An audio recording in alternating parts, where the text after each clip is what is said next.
सम्पूर्ण मेरा प्रियहरूमा सालोम अनि गड ब्लेस यु अल छ।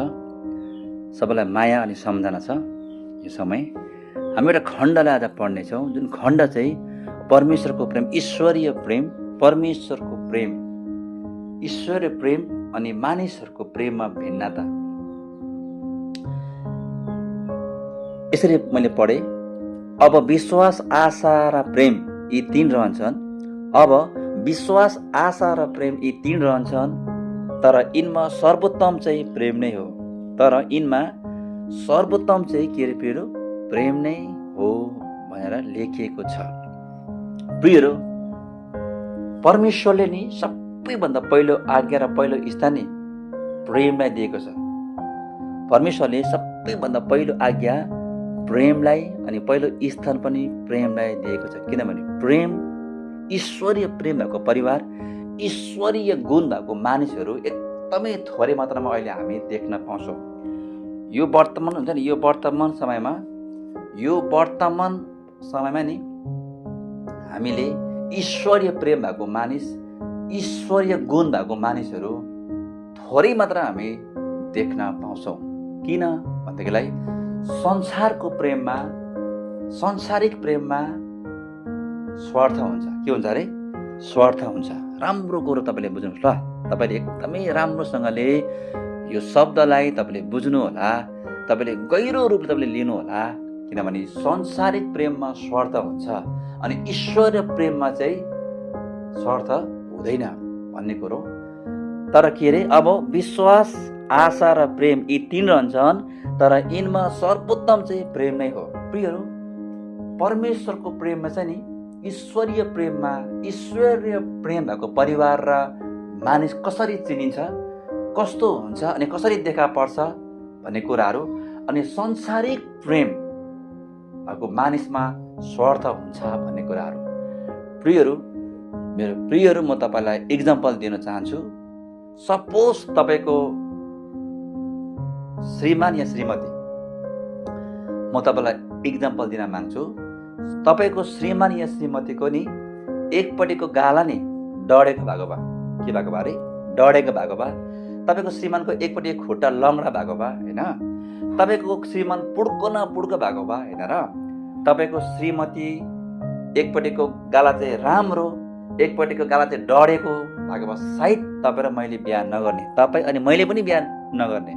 प्रियहरू, यो सत्य तितो हो। अहिले हामी देख्छौँ यो वर्तमान समयको मानिसको क्यारेक्टर, मानिसको जीवन है, हामी देख्छौँ, होइन? सपोज तपाईँको श्रीमान या श्रीमतीको जीवनमा एकपट्टि लङ्गडा, एकपट्टिको कान नभएको, एकपट्टि बहिरा, होइन, एकपट्टि डढेको, पुड्को भएको भए सायद तपाईँ र म बिहा नगर्ने। यो कुरो एकदमै सत्य हो। तपाईँले थाहा गर्नुहोस्। यो समय तपाईँले आफ्नो मनमा विचार गर्नुहोस्।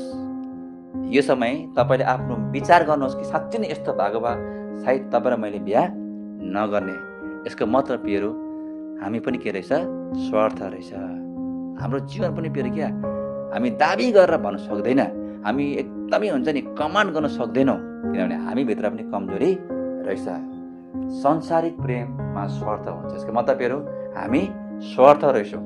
तर ईश्वरीय प्रेम भएको मानिसको गुण, ईश्वरीय प्रेम, साँच्चै नै ऊ परिवार, साँच्चै नै यो मानिस, यो परिवार, यो व्यक्ति, यो छिमेकी कसरी चिनिन्छ? ईश्वरीय प्रेम भएको मानिस, उसमा कुनै डाहा लोभ छैन, स्वार्थ छैन, कसरी थाहा हुन्छ भने नि प्रियहरू, म तपाईँलाई इक्जाम्पल दिउँ। सपोज तपाईँको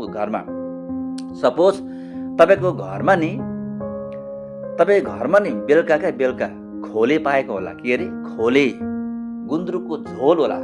तपाईँ सुत्ने बेड नि राम्रो नहोला, तपाईँ सुत्ने बेड नि कस्तो कता राम्रो नहोला, होइन? ओढ्ने राम्रो नहोला, गुन्द्रुकको झोल होला, होइन र? सिस्नोको झोल होला, होइन? तपाईँको नि घरमा नि चाम्रे भाते होला, होइन र? तपाईँको घरमा नि राम्रो बेड, राम्रो खाट नहोला। तर थाहा छ प्रियहरू, यदि त्यो परिवारमा ईश्वरीय प्रेम छ भने नि, त्यो परिवारमा ईश्वरीय प्रेम छ भने त्यो भोजन नि उनीहरूको लागि नि सबैभन्दा मिठो, सबैभन्दा स्वादिष्ट भएर जान्छ। आमेन। अर्को बात, त्यो परिवारमा ईश्वरीय प्रेम छ भने नि उसलाई निन्द्रा मिठो लाग्छ। फेरि यो सत्य कुरा हो। उसलाई के अरे, बेड जस्तो सुकै होस् होइन, ओढ्ने नहोस्, तर निन्द्रा के अरे तपाईँलाई मिठो लाग्छ। यो सत्य हामीले देख्दै गरेको, हामीले भोग्दै गरेको, हाम्रो जीवन थाहा गर्दै गरेको, हाम्रो भित्री आत्मामा थाहा गर्दै गरेको यो सत्य कुरा हो। त्यो परिवारमा निन्द्रा मिठो लाग्छ। किनभने त्यो परिवारमा ईश्वरीय प्रेम छ। अब ईश्वरीय प्रेम भएको मानिस, ईश्वरीय प्रेम भएको परिवार, ईश्वरीय प्रेम भएको छिमेकी कसरी चिनिन्छ भन्दा चाहिँ नम्बर 1, प्रेम सहनशीलता हुन्छ। के हुन्छ अरे? प्रेम, ईश्वरीय प्रेममा सहनशीलता हुन्छ, दयालु हुन्छ, प्रेमले डाहा गर्दैन, सेखी गर्दैन। के अरे? सेखी गर्दैन। प्रेम हट्टी हुँदैन, ईश्वरीय प्रेम हट्टी हुँदैन, ढिट पनि हुँदैन। प्रेमले आफ्नै कुरामा जिद्दी गर्दैन, ईश्वरीय प्रेमले आफ्नै कुरामा जिद्दी गर्दैन, झर्को मान्दैन, खराबीको हिसाब राख्दैन। प्रेम खराबी, ईश्वरीय प्रेम खराबीमा प्रसन्न हुँदैन, तर ठिक कुरामा रमाउँछ। प्रेमले सबै कुरो सहन्छ, सबै कुराको पत्यार गर्छ, सबै कुरोमा आशा राख्छ, सबै कुरामा स्थिर रहन्छ। अब राम्रो थाहा गर्नुहोस्, यो ईश्वरीय गुण, यो ईश्वरीय यो गुणहरू, यो स्वभावहरू तपाईँको परिवारमा र मेरो परिवारमा छ भनेदेखिलाई थाहा गर्नुहोस्। फेरि तपाईँको घरमा खानेकुरो नहोला, ओछ्यान नहोला, सुत्ने बेड नहोला, भुइँमै सुतौँला, तर तपाईँलाई निन्द्रा लाग्छ। तपाईँलाई त्यही भोजन महँगो भन्दा पनि 5 स्टार होटलको भन्दा पनि मिठो खाना तपाईँलाई के अरे अनुभव हुन्छ। अनि तपाईँको पेट अगाउँछ, तपाईँलाई मिठो निन्द्रा। किनभने त्यो प्रेममा के अरे खुसियाली हुन्छ, आनन्द हुन्छ, एकता हुन्छ। के हुन्छ अरे? एकता हुन्छ। दुःख सुखमा एकता हुन्छ, प्रेम हुन्छ, खुसियाली हुन्छ। तेरो मेरो हुँदैन, तर सबै एक हुन्छ। अनि त्यो परिवारमा फेरि मिठो निन्द्रा लाग्छ।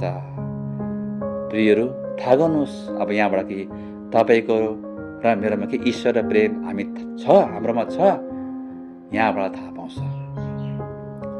अर्को तपाईँलाई मिष्टी कुरा भनिदिउँ, तपाईँलाई एकदमै सत्य कुरो भनिदिउँ, संसारमा थुप्रो मानिस नबनाउनुहोस्, मित्र साथीहरू। त्यही साथीहरू तपाईँको लागि पासो भएको तपाईँलाई थाहा हुँदैन। त्यही मित्रहरू तपाईँको खाल्टो खन्ने, तपाईँलाई गिराउने, तपाईँको बदखुवाई गर्ने हुन्छ, त्यही साथीहरू। तर तपाईँको जीवनको यात्रामा 2 जनै मान्छे होस् साथी, एकैजना होस्, तर कस्तो होस् भन्दा तपाईँको खुसियालीमा, तपाईँले उन्नति गर्दाखेरि, तपाईँ लड्दाखेरि, तपाईँ एक्लो हुँदाखेरि, तपाईँ बिमारी हुँदाखेरि, तपाईँ खुसी हुँदाखेरि रमाउने, तपाईँ रुँदाखेरि ऊ पनि रुने, तपाईँ खुसी हुँदा ऊ पनि खुसी हुने, तपाईँ रमाउँदा ऊ पनि तपाईँ सँगसँगै रमाउने चाहिँ ऊ चाहिँ साँचो मित्र अनि साँचो तपाईँको के हुन्छ? भरोसा गर्ने व्यक्ति हुन्छ। यस्तो मानिस थोरै अनि कम्ती पाउँछ। किनभने भनिहालेँ, मानिसको प्रेम स्वार्थ हुन्छ।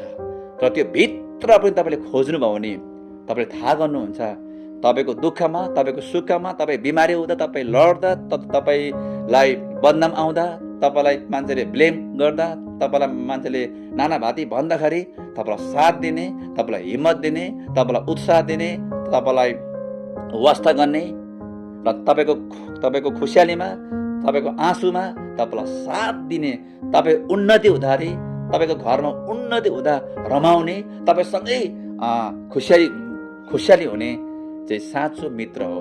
त्यो चाहिँ थोरै हुन्छ, एकैजना बनाउनुहोस्, तर पावरफुल, शक्तिशाली बनाउनुहोस्। म तपाईँलाई यो उत्साह दिन्छु। किन थुप्रो मानिस तपाईँले साथी बनाउनु भने नि त्यही साथीहरू चाहिँ तपाईँको लागि पासो हुन्छ अनि तपाईँलाई जिउन गाह्रो हुन्छ, तपाईँको जीवन अशान्तिले भरिन्छ, तपाईँको जीवनमा प्रश्न, चिन्ता, टेन्सन हुन्छ। किनभने नि प्रियहरू, एउटा कुरो म तपाईँलाई भनिदिउँ, तपाईँ संसारबाट नि तपाईँले संसार छोड्दै गर्दा नि तपाईँको माइन्डमा एउटै बत्ती बोल्छ, तपाईँले कस्तो जीवन जिउनु भयो, तपाईँले सम्बन्ध कस्तो निभाउनु भयो, तपाईँले छिमेकीसँग आफन्तसँग तपाईँले सम्बन्ध कस्तो बिताउनु भयो। मर्ने बेलामा बत्ती बोल्छ। प्रियहरू, म तपाईँलाई उत्साह दिन्छु, धन सम्पत्ति, घर बङ्गला, पैसा रुपियाँ भन्दा पनि भेरी भेरी इम्पोर्टेन्ट चाहिँ प्रियहरू के भने साँचो मित्र अनि साँचो सम्बन्ध चाहिँ भेरी भेरी इम्पोर्टेन्ट, अनि ईश्वरीय प्रेम चाहिँ इम्पोर्टेन्ट हो। यो छोटो बडाई, यो परमेश्वरको ज्ञान तपाईँको माझमा राख्दै गर्दाखेरि म परमेश्वरलाई धन्यवाद दिन्छु। God bless you all.